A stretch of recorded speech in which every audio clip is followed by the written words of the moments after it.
Hey everyone, welcome back. Today we are continuing with our new journey of exploring Ren.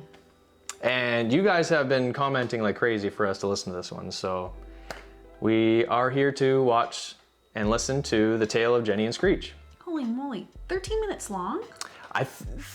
From what I've heard or gathered, that this is like 3 songs in one video. Oh. Like it's a full story, like these 3 songs tell one tale. Oh, I see, cool. So. Alrighty, See how it goes? let's check this out. Let's go. Let's do this.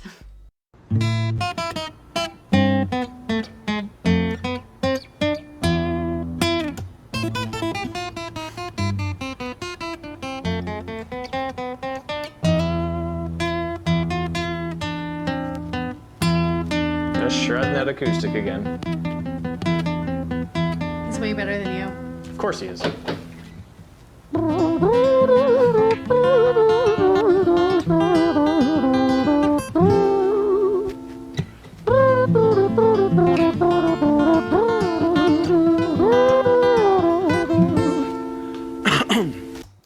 This guy's like the master of just like screwing around and making it into His voice is a beautiful instrumental. song. Yeah, Like, exactly. just- He uses it's different. everything to his disposal. I love it. It was a quiet, dark night in an empty street somewhere in London City. Jenny walked alone, she was dragging her feet. She was heading back home to sleep. Well, she knew this town, she knew this floor, because she walked it about 1,000 times before she wanted to escape. Can you blame?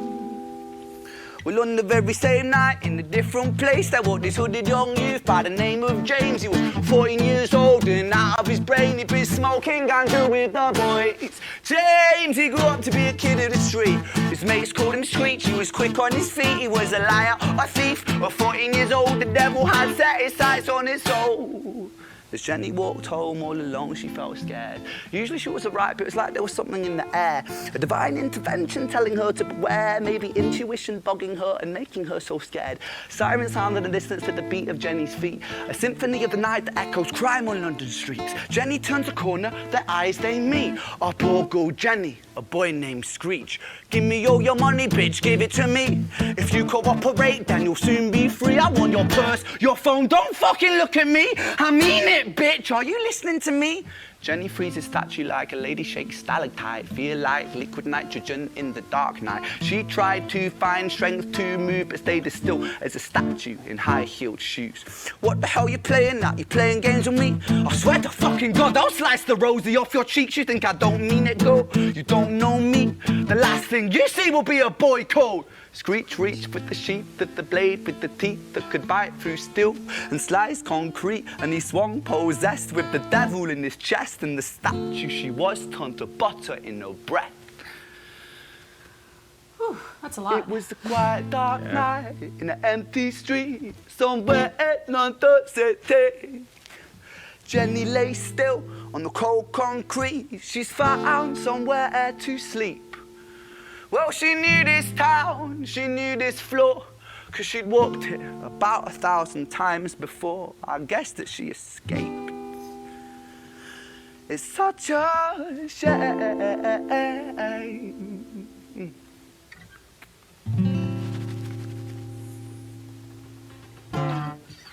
Okay, so that's the first one? Yes. Okay. All right. Just to make sure, I was trying to keep along with the text, trying to understand the story so far. Me too. Okay, just from what I understood, that Jenny basically got mugged by Screech. Yeah, like I'm kind of thinking that Do you think she's Jenny might be she's a a- prostitute. I was just thinking a work Yeah, girl. or so, just a drug addict or something. I 'Cause, could like, be I mean- interpreting this completely wrong. I that's why apologize, but yeah, I'm trying to. yeah. I just want to make sure I'm And then getting. he's just a kid on the street. But at first, I thought that story wasn't going to turn out that way. But I Yeah. mean, it sounded Yeah. like he mugged her. Yes. So just want to make sure I caught that right. Yeah. Okay. All right. I'll continue. Continue.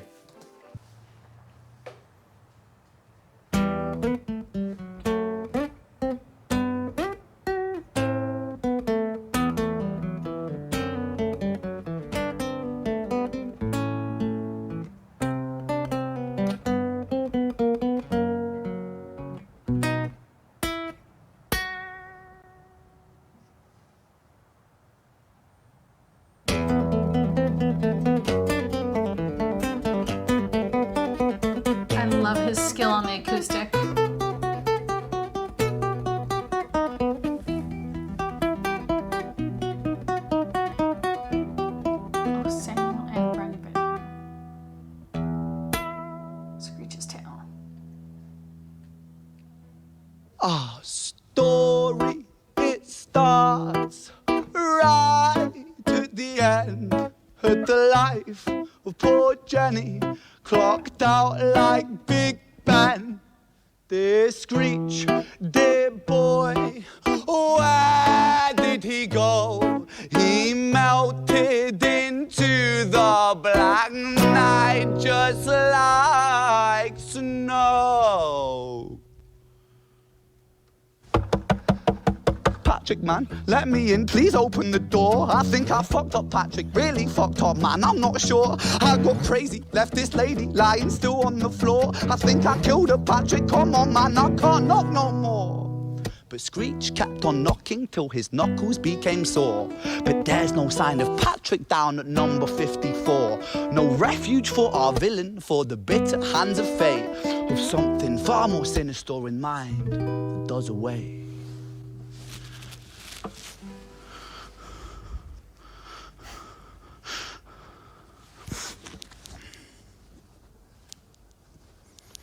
Hey, babe, are you in?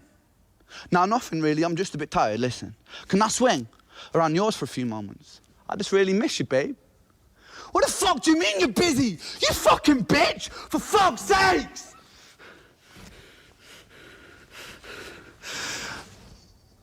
Siren sounds approaching like a banshee in the night. The shrill cry of justice cutting like the sharpest knife. But Screech was never one to run, not one to miss a fight. One hand upon his blade, he turned to face the blue lights. Come on then, you fucking cunts, let's fucking have you then. I am Screech, I'm the boss, I'm the ender of men. You think that uniform you're wearing means that you own these streets? These are my fucking streets, and they call me fucking Screech. Richard was an officer who stood at 6'3", working London on the night shift. What he didn't think he'd see was a boy running at him like an animal possessed. With no time to hesitate, he fired 4 bullets at Screech's chest. What an end to Screech.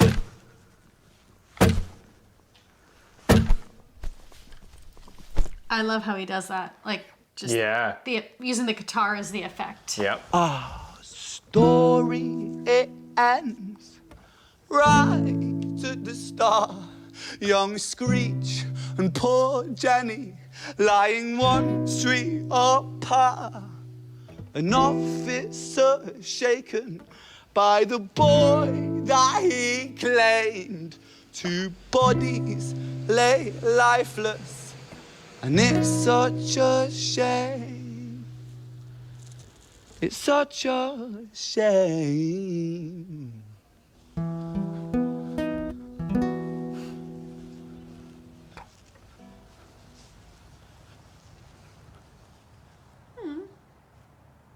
Is that the... No, there's still one more. So one more. I wonder how he's going to continue on from this. Like, Yeah, they're both dead, right? But Jenny sounds like she's dead. yeah. I'm starting to think Jenny Innocent. actually wasn't a prostitute. I think she was just a regular girl. Just a regular girl that, you know, walking on her way home, and then Screech, I don't know, maybe he didn't intend, it didn't sound like he intended to kill her, but he definitely intended to just mug trying her. to scare her. And scare her or mug her or whatever. Yeah. And then, like, you know, it's just like, it's a story that you hear it's quite often that this happens on the streets where people are desperate, whether it's for money to feed the family, money for their addictions, unfortunately. Yeah, well, hey, addiction... It makes you do crazy things. Yeah. It turns good people into temporary monsters. Yeah, like, wild animals. It's horrible, but like it's a story that we hear quite often, and then there's like, he mentions like the officer who's like shaken because he's had to kill this teenage boy. Exactly. And that was the other end of it. I mean, it's just like how it just affects everyone in a circle. Exactly. Around. It's just like it spreads. I'm curious to see what the third one is going to bring, how it kind of concludes it. Yeah. Because in the end of this one, he mentioned we're right back at the start. Is that what he mentioned? Maybe it's like even further back tale of how they both kind of that or we're just overthinking this. Yeah, so probably. Let's do this. Let's finish. But I just wanted to mention one more sorry. thing about, you mentioned about his guitar and how he uses it as the sound effects. Like that's the only thing he has, so he just, you know, and like the knocking too, and then he just right into the song. You know what? Like, I swear. No, okay, you know what? I'm gonna leave my comments for the end. Okay. Let's do this. That's better. Just.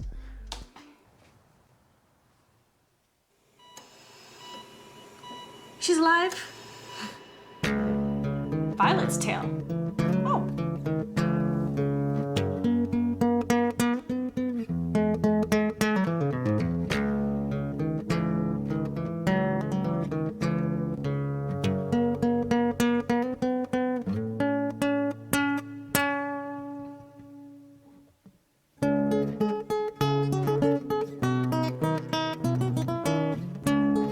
God damn it, he's so good at the guitar. That's practice for you though. I could just watch his hands. Me too. Forever. You need to take lessons from him, Jordan. Just learn his songs.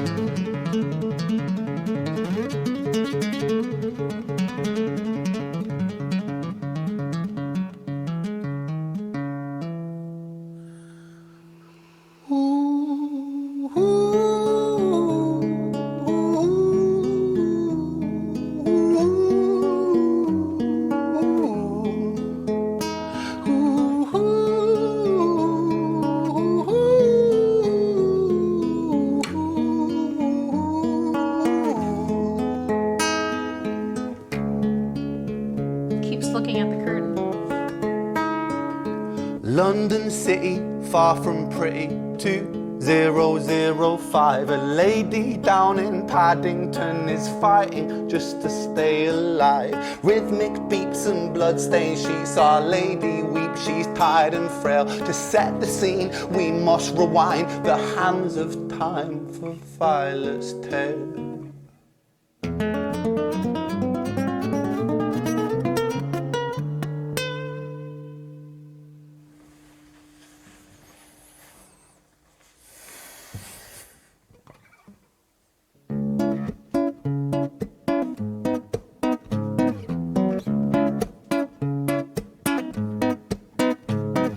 Violet was a silent girl, grew up with violent starts. Her mother was a drinker and her father was a bastard.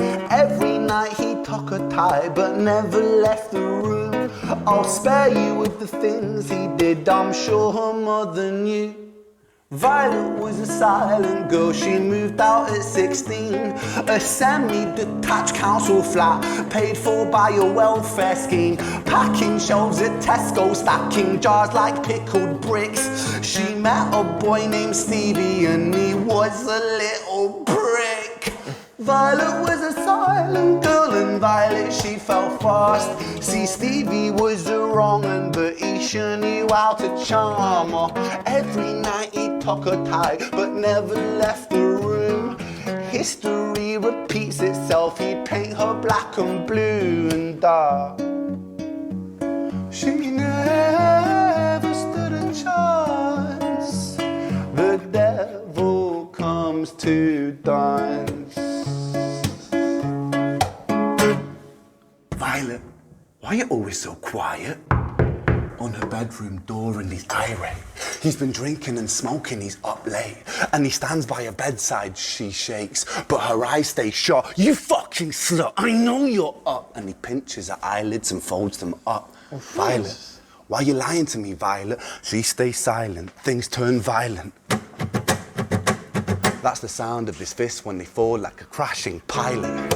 Hit like hailstones, one to the collarbone, full force, full blown, blood's black bone, crack, knick, knack, paddywhack, one to the jaw and the tooth spat, detached fist connects and disconnects a bone. A quick deflect to misdirect the blow, but nonetheless his punches met her throat. Such a mess he's left her bruised and broke. Violet, why you always so silent, Violet? Why you such a little liar, Violet? Do you think I wanna do this, Violet? In character, she stays silent. Well, say something, Violet. Silence. Fucking say something, Violet. Silence. Wait. Say something, Violet. Not one word, she stays quiet.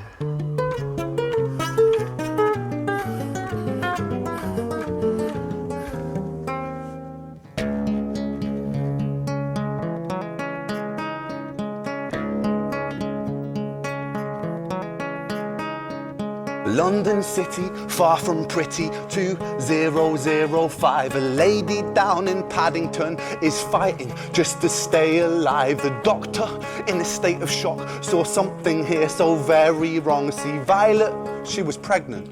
Poor Violet, she was 9 months gone. Turning to the doctor, Violet broke her silence and she cried, if I'm to die right here tonight, please let my baby stay alive. The doctor soon regained composure, called the surgeon to come in. As Violet's world turned to black, the curtains closed, the lights went dim. In London city, far from pretty, 2005. A lady down in Paddington just lost the fight to stay alive. A tragedy or a miracle, it happened on these very streets. Two twins aligned side by side. Twin? A girl named Jenny and a boy named Screech. Huh. That was freaking intense. That was very intense. But I might be a little bit confused on the ending. So Violet was Jenny and Screech's mother. So they were twins, and I guess they didn't know each other because they were probably separated at birth when Violet died. That's so sad. That was wild. And tragic and beautiful and... Again, another... Oh my God, just how everything connects in life. Yeah, It's that just... was... Dude, that was so cool, so... It got my blood pumping. Yeah. He is such a... Oh, sorry, I don't want to, like, drop the F-bomb constantly. But he is just an amazing storyteller.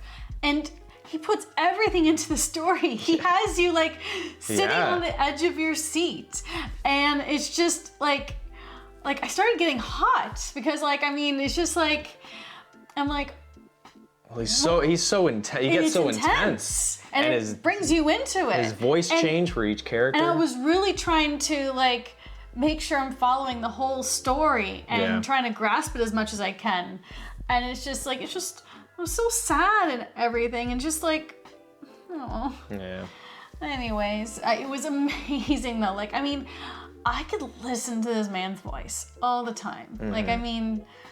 Oh, you know what? I think in his past life, he was like a bard. Like, you know, he was that, you know who he kind of reminds me of? You guys will probably kill me for saying this, but like, if any of you have ever like watched like The Witcher and there's that like traveling bard, like you know, he's like a singer and a poet and he kind of goes along the countryside and like follows Gerard or whatever his name is, the Witcher around, basically. You never watched the show. No, I never saw it. Anyways, I mean, not to compare exactly him with Ren, but like that's the kind of character I could see him being in his past life, like someone that was just going through life and watching everyone's like trials and tribulations, and then bringing the story to the next town, to the next, to the next, and like that's how like he would have been the storyteller of the past. He would have been the one to have spread all the stories that and legends that we have heard today. Right. Like, because his voice would have captivated his audience and his audience would have like retold the story again and again, although never justice than the original person. But like, I'm just saying he would have been the one to probably spread the message of things and, you know, tell stories and I don't know. Yep. Sorry rambling on about this, but like... No, well, and he considers himself a bard. I've heard that. I guess really? Someone commented, I guess... Oh, I'm sure I'm not the first one to say that. No, like, but someone commented that I guess he calls his type of music bardcore. Well, that's new to me, but I mean, I totally get it. Yeah. I totally get it. Yeah. Anyways, amazing again, Ren. Yeah. That was a long video though, but I mean, it didn't feel long. No, like, it did not feel like 13 minutes. Captivated the whole time. So that went by quickly, and so I hope it did for you as well. Anyways, Have a good night, everyone. And yeah, send us any more recommendations. See you later. See you guys. Bye.